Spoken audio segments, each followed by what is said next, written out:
Death of the Roses. Louise ran late to see her second customer of the day, who needed home care. She is almost 60, which puts her on the verge of old age. Her 5th year working in home health care began in the spring. For a second, she wished she was back in the classroom, despite the tired and irritable students teaching painting. Louise left both her cranky husband and her school in the same month. The gentle folk, as she called them, were her only customers.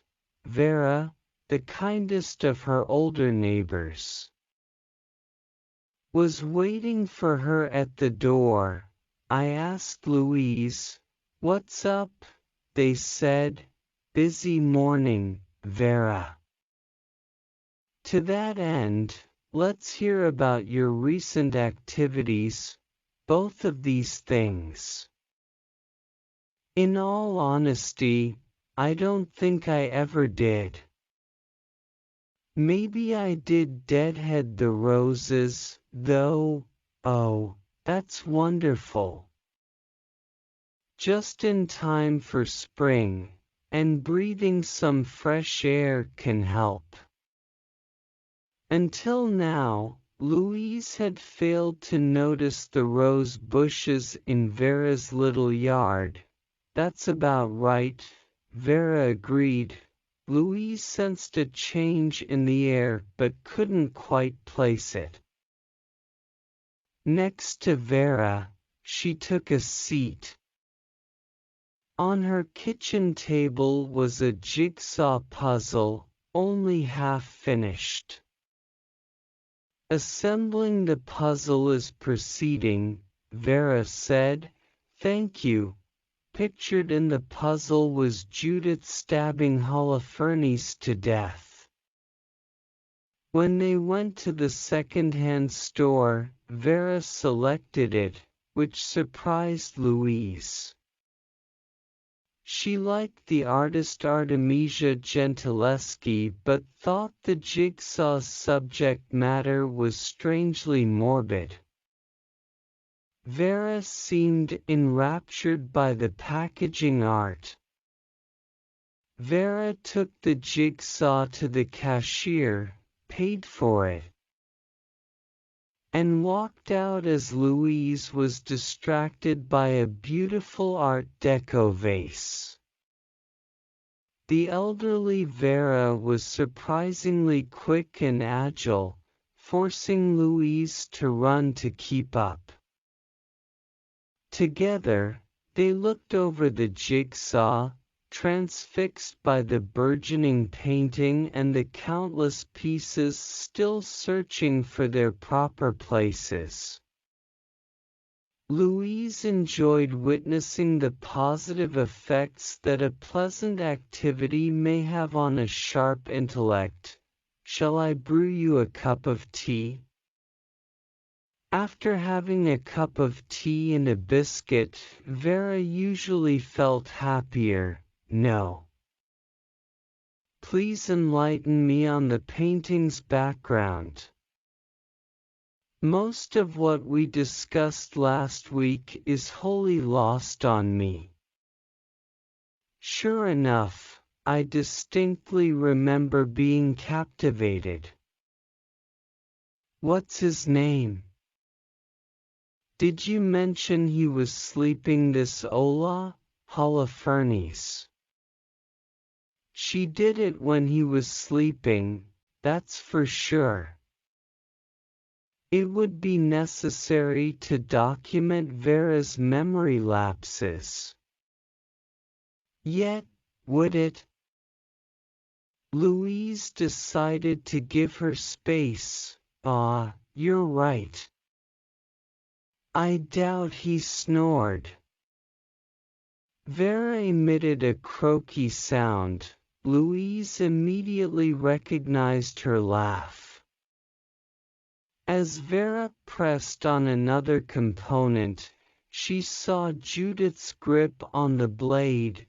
"Ha! Yes, he probably did, Vera. My late husband was a chronic snorer."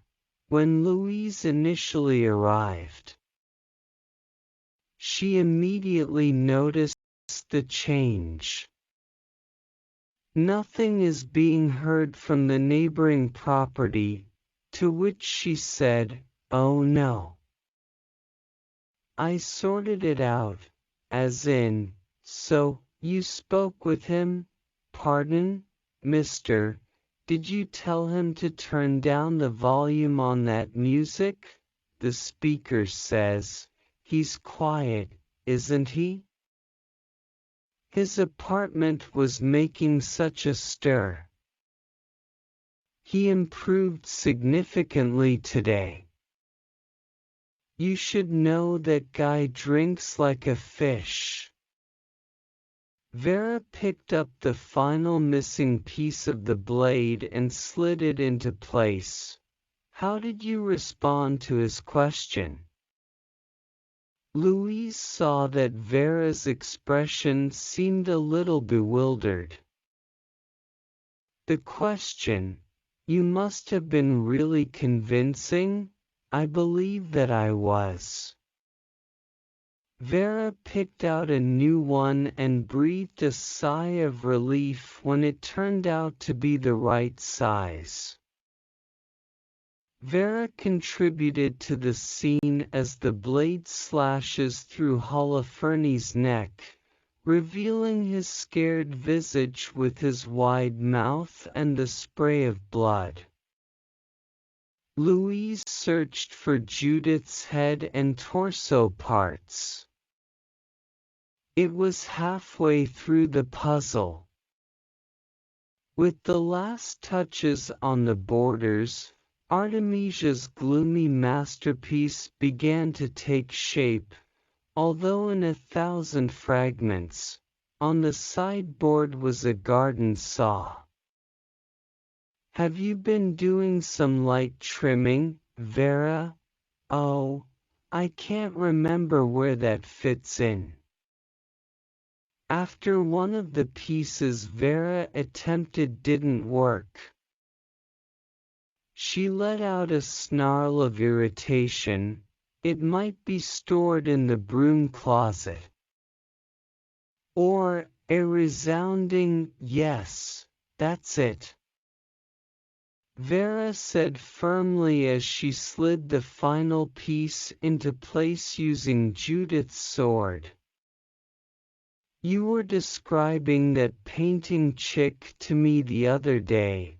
Louise raised her head and studied the customer. "Artemisia, you mentioned that she suffered at the hands of awful guys." "Yes," I mused. Louise could feel herself shifting into teacher mode. Despite that, she was incredibly resilient and a tremendously talented artist.